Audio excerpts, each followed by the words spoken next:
Let's go to Charlie Gasparino, former Senator Scott Brown, and Democratic strategist Jessica Tarlov. Scott Brown, Senator Brown, your reaction, particularly from the business world, and how they've embraced Donald Trump's new plans. Well, there's a great difference, and one of the reasons we haven't had any type of tax reform is because it takes leadership at the top.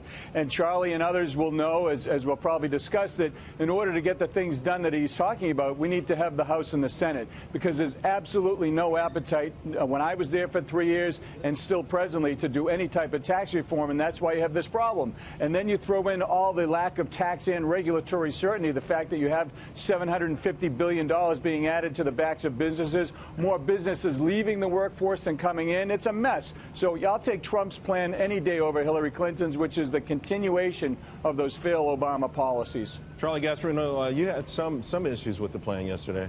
Yeah, I mean, I thought the taxes, his statement on taxes was great. Bringing down the rates, closing some of those loopholes, including carried interest, very good. I think his comments on regulation that we have way too many of them, and you laid out a statistic early on, and we could talk about that. Again, right on the money.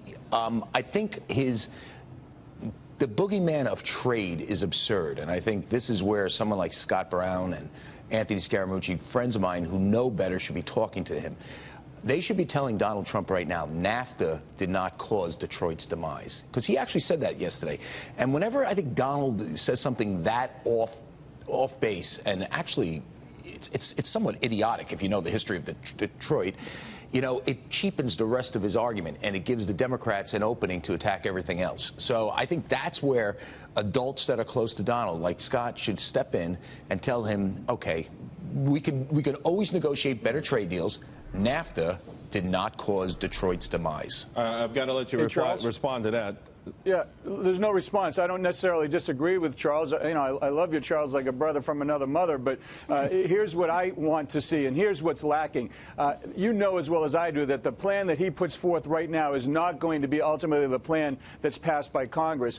But I believe it's a great starting point to put everything on the table there and actually then have the various particular, obviously the House and Senate and obviously the Democrats have their say. You're going to get a very, very different plan. But bottom line is at least we're talking about it and putting forth something, because the last 8 years, when I was there, Charles, for 3 years, okay, they did nothing. And there were so many people, Democrats and Republicans, who wanted to do something for the average taxpayer. And they just keep hammering and hammering and hammering individuals and business. That's why people are leaving. That's why businesses are leaving. Well, that's why lower Detroit the corporate is tax the way rate, it is. they'll come back. But that's why Detroit is the way it is. But that's not because of NAFTA. Well, let's bring in Jessica, because I don't disagree. Jessica, Hillary Clinton immediately responded with commercials or certain tweets about trickle-down economics. Right. Of course, Democrats have always attacked the trickle-down economics, and they've made it a bad word for a lot of people. But under Ronald Reagan, the economy hummed really, really well. In fact, we had a period of economic prosperity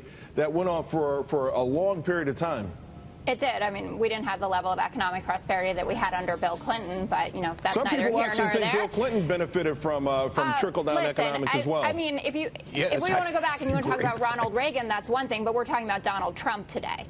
And it's a completely, we're talking about an economic plan that sort of mirrors what Ronald Reagan put out there. His economic plan, if you look at the appraisals of his economic plans, from what I've read, and I don't think I'm just reading the liberal media here, it said, you know, adding $10 trillion to the deficit, cutting 3.5 million jobs in the end, raising unemployment to 7%. Now, I will agree that we do need to reduce the number of regulations to some degree. I think it was a Gallup poll that said 55% of Americans say that there are just too many regulations. But kind of the hubris of listening to Donald Trump stand there in Michigan after the Flint water crisis and to say that we should have a moratorium. Whoever just said, oh, no big deal to you? No, but we're talking about the economic plan. Let's be real clear here. I'm happy to talk about the economic plan, which I did, Charlie, but please let me finish. On Donald Trump?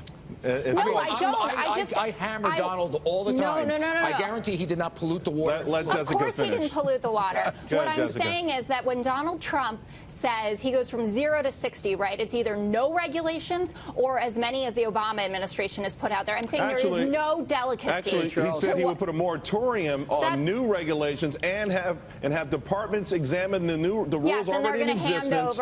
And by the way, he didn't talk about a massive slash and burn kind of thing. And by the way, there aren't a bunch of free market capitalists running Flint, Michigan. But let's switch topics for a second. You made a really good point before, Charles. Whose plan is closer to Reagan's? Whose economic agenda? Hillary Clinton's or Bill Clinton's? Right. There is no doubt about that. Real quick, Senator Brown. Yeah, Charles, let's talk about JFK. JFK, Ronald Reagan, Bill Clinton, they are not going to be anywhere close to Hillary Clinton's economic plan. And what we hear from the Democrats, immediately they attack Donald Trump for having a plan. Hillary Clinton's plan is a regurgitation of Bernie Sanders and the liberal Democrats who want to take our money. Well, we're going to find out more about that Thursday.